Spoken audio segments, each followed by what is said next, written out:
നല്ലത് കണ്ടാ നല്ലത് പറയണം. മല്ലു ട്രാവലർ ഒരു പ്രൊഡക്റ്റ് ഇറക്കിയ സമയത്ത് മല്ലുവിനോടുള്ള ഹെയ്റ്റ് കാരണം ഇത് വാങ്ങാത്ത ഒരുപാട് ആൾക്കാരുണ്ട്. അതായത് പെർഫ്യൂം യൂസ് ചെയ്യുന്ന ആളായിട്ടും ഹെയ്റ്റ് കാരണം എനിക്കിത് വാങ്ങാൻ കഴിയില്ല എന്നുള്ള ആ ഒരു സംഭവം പിടിച്ചിരിക്കുന്ന കുറെ ആൾക്കാരുണ്ട്. പക്ഷെ നിങ്ങൾ മനസ്സിലാക്കേണ്ടത് മല്ലു ട്രാവലർ ഒരു പ്രൊഡക്റ്റ് ഇറക്കി. ആ പ്രൊഡക്റ്റ് മറ്റുള്ള രാജ്യങ്ങളിലേക്ക് എക്സ്പാൻഡ് ചെയ്യുമ്പോൾ ആ രാജ്യങ്ങളിൽ മല്ലുവിന് പോലും അറിയാത്ത ആൾക്കാരായിരിക്കും ഇതിന്റെ ഡിസ്ട്രിബ്യൂഷൻ ഏറ്റെടുക്കുന്നത്. അപ്പൊ മല്ലുവിനെ വിശ്വസിച്ചിട്ടാണ് അവർ പ്രൊഡക്റ്റ് എടുക്കുന്നത്. പ്രൊഡക്റ്റ് നല്ലതാണോ മോശമാണോ എന്ന് നോക്കിയിട്ട് വേണം നമ്മൾ എന്ത് ചെയ്യുക, പ്രൊഡക്റ്റ് എടുക്കേണ്ടത്, ശരിക്കും വാങ്ങേണ്ടത് അങ്ങനെയായിരുന്നു. പക്ഷെ നമ്മൾക്ക് എന്താക്കുക, ഹെയ്റ്റ് കാരണം നമ്മൾ ആ ഒരു വാശിയിൽ കുറെ ആൾക്കാർ നിൽക്കുന്നതുണ്ട്. സത്യമുള്ള കാര്യമാണത്.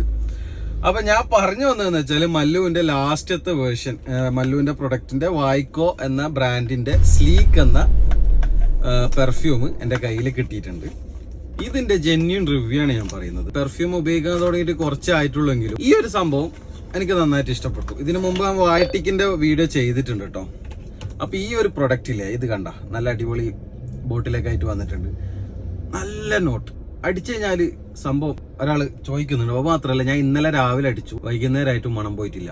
ഞാൻ എന്റെ ഫ്രണ്ട്സിന് കൊടുത്തു, എന്നെ അറിയുന്ന ചുറ്റുവട്ടുള്ള ആൾക്കാരൊക്കെ അടിച്ചു നോക്കി. അവർക്ക് എല്ലാവർക്കും ഇത് ഇഷ്ടപ്പെട്ടു, ആരും മോശം പറഞ്ഞില്ല. അപ്പൊ ഈ ഒരു പ്രൊഡക്റ്റ് നമ്മളെ ബഹ്റൈനിൽ അവൈലബിൾ ആണ്. അപ്പൊ ഞാൻ ഇപ്പം പറയുന്നത് മല്ലുവിന്റെ ഹെയ്റ്റ്, മല്ലുവിന്റെ പ്രൊഡക്റ്റ് വിശ്വസിച്ചിട്ട് ഏറ്റെടുത്ത ആൾക്കാരിലേക്ക് വേണ്ട.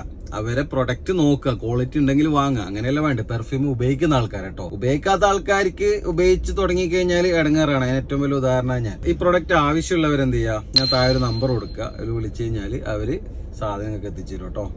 അപ്പൊ ശരി, എല്ലാം പറഞ്ഞ പോലെ.